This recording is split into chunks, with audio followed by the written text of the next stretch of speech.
All right, so this was going to be a garage sale video, and it's just going to turn into a haul video.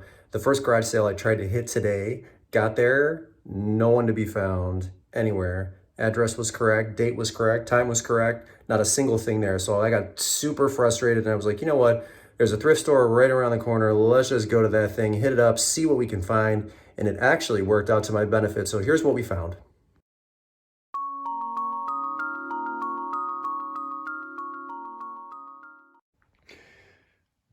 Okay, as you can see, the office here is in a little bit of disarray. I have stuff everywhere. So this area right here, I'm having my daughter put together a mega block set of stuff I bought in a lot for $2.99. This junk pile over here has headlights that I pulled from a 2007 Chrysler Town & Country. I'm gonna gut that car and sell some of the parts on eBay there, so there's that. Couple of St. John pants underneath there, Patagonia top, just stuff I haven't gotten to, and I just kind of shoved it in a corner to kind of move it out of the way. Here's a little bit more of those Legos, some partially put together sets, just a bunch of junk. Anyway, here's the haul from today. I guess I'll start from left to right. So first thing here is a Cuisinart food processor, Professional 14. Now, it looks like it's in pretty stellar condition on the interior. Now, I plugged it in at the store. I could not get it to power on, but I only paid $6.96 for this unit, and the parts alone should bring $40 to $50, even if the base doesn't work. So I'm not necessarily worried about it working or not. I will try to test it again a little bit here before we get it listed. And if it works, great. If it doesn't, we'll just part it out, no big deal. All right, next thing, here's a pair of Clarks. These are very interesting because they are not sold in the US. So these are Clarks, I believe it is Mid-Alp GTX, Mid-Pro Alp GTX, if I remember correctly. These are, I'm gonna list them for $100. I'll probably take a best offer of 70 on them. I think I'll have the only listing on eBay. If you can see right there, it says British Millrain. I think they're sold in the UK only. Really nice looking pair of boots. Soles are in good condition, so we'll try to get 100 out of those and we'll see what happens. Next is a pair of Nike Shox. I had this exact pair in a 13. These are men's 3.5. Model number here, or excuse me, men's 8.5. 366-363-006. That's the style number for these. Soles are in pretty decent condition. I'm gonna try to get 70 for these. I paid up for this. I paid $12.99 for this pair of shoes. I don't normally pay that much, but Shox are a good seller, and I've had these. So I believe the pair that I had of mine, I sold for $70. And when they retailed, they were only $69.99 when they were new. So we'll see how that goes. Next, these are Merrell Encore slides, men's. Nice brown uppers. Soles were in excellent condition. Maybe $30 to $35 I'll try to get for these. Very good sell-through rate on eBay, so that was a good find as well. I paid $4.29 for these. Okay. This is a pair of Nike Air Force One Low Inside Out, the Nordic Edition shoes.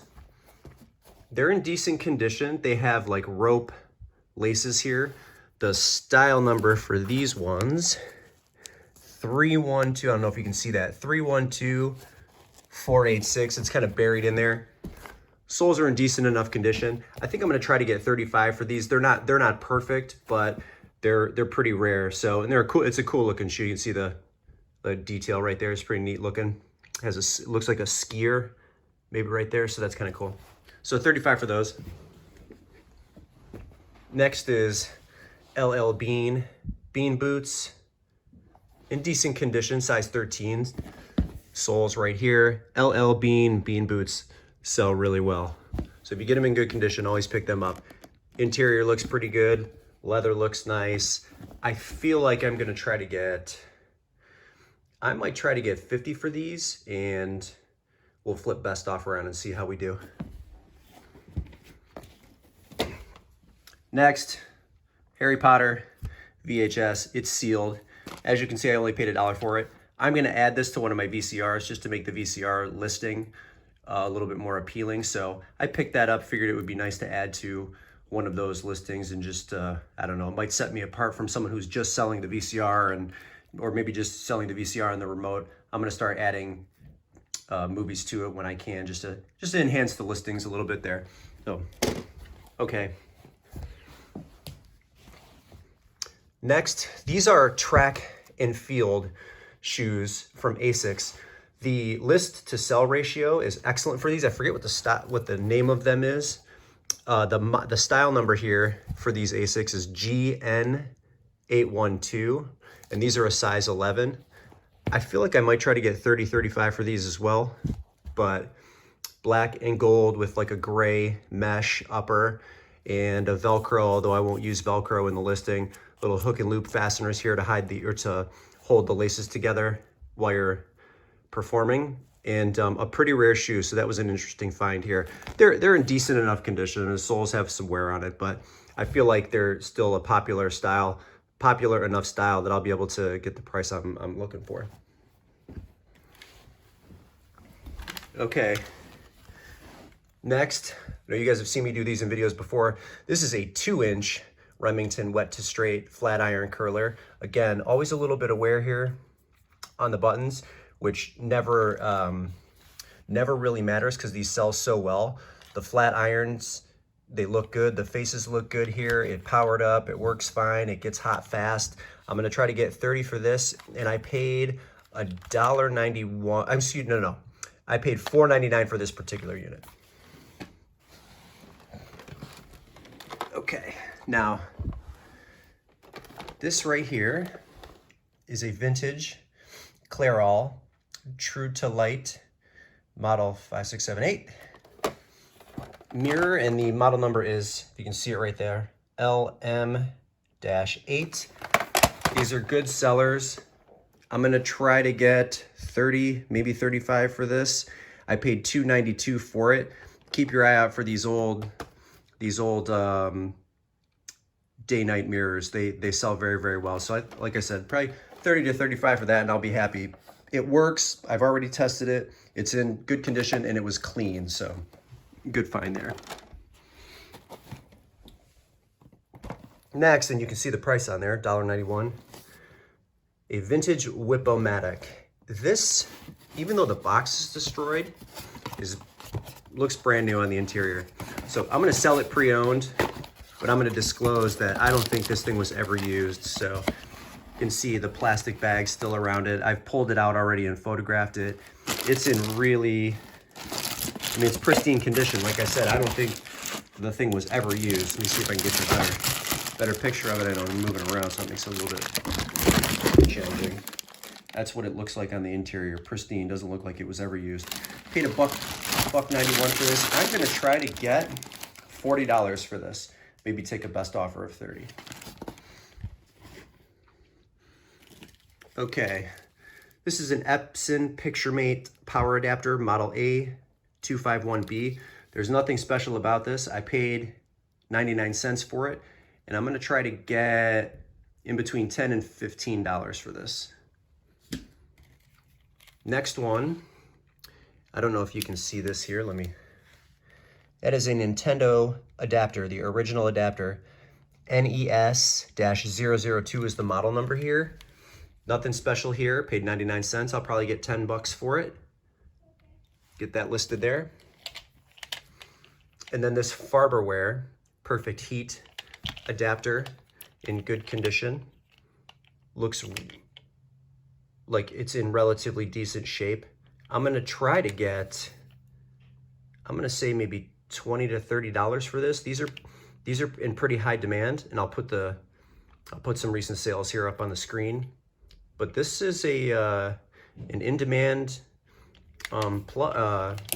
adapter here, so it was an interesting find, and seeing this one is what prompted me to continue to look into the adapters, and that's how I found the Nintendo and the Epson one. So good finds there.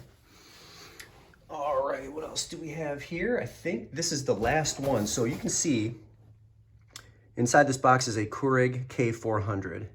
Now you can see the price I paid on it, $9.99. Another situation where the unit looks brand new. Here's the like base plate to it, or that outside filter. This is brand new.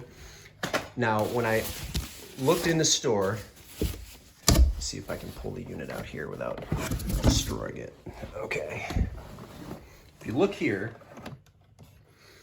it does not have the K-cup holder on the inside, but it's clearly never been used. So it's brand new. I think I'm going to part this out as well. This compartment comes out. These brand new as replacements are selling for about 25 bucks. That base plate I just showed you, those sell for about 15. And then depending on how easy this thing is to take apart, this little button adapter portion right here, if I can get to it, because I don't know how to do any of that yet, could probably get 30 bucks for that too. So I don't exactly know what I'm going to do with this thing. I might part it out. I might sell it as is without the K-cup holder, because I believe these are an additional, the piece that's missing here is like an additional $25 if you wanted to buy one on eBay. So it just depends. So I haven't made the decision on what exactly I'm going to do with this unit, but parting it out certainly would bring my value back on the $10 that I spent. So that's it. That's everything there. And all right, I'll take you back to the screen. Okay, so there you have it. There is a total of $51.19 spent on all of these items. Now, if I'm lucky, I'm going to try to get around $6.50 total for the items. So I decided that I'm going to part out both the Cuisinart food processor and the Keurig machine. I don't want to deal with the potential broken units. So the part out value is roughly the same as you would sell it in like pristine condition, even if it was pre-owned. So I'm just going to part those two things out. It'll take you a little bit longer to list, but that will get me into like the $6.50 range. And again, I'll take offers and run promotions and all that stuff. So it won't hit $6.50, but at the absolute top of the market, that's probably what I would get for all of those items. So 52 bucks to turn into 650 is pretty good, and it'll probably fall in the $500 range. Still really, really good return on $51, $52 now. One thing I do want to mention regarding the Keurig is when I'm in a thrift store and I see an open box type of item like that was missing a component, I always check the outside and the exterior of the box, and I'm looking for a return label, whether it's a Walmart return label or one of Amazon's return labels. If you're familiar, I'll put a picture up on the screen with what those look like. Sometimes that's an indication that there was something wrong with the item. So even though that Keurig machine looked like it was brand new, it may have had issues. I didn't see a return label on the box. It looked clean to me. So we're just gonna still part it out regardless and hope to get 80 bucks for all of the pieces and parts when it's all said and done. So there you have it. Hope you enjoyed the haul video. Like, comment, subscribe, all that jazz, and we'll see you on the next one.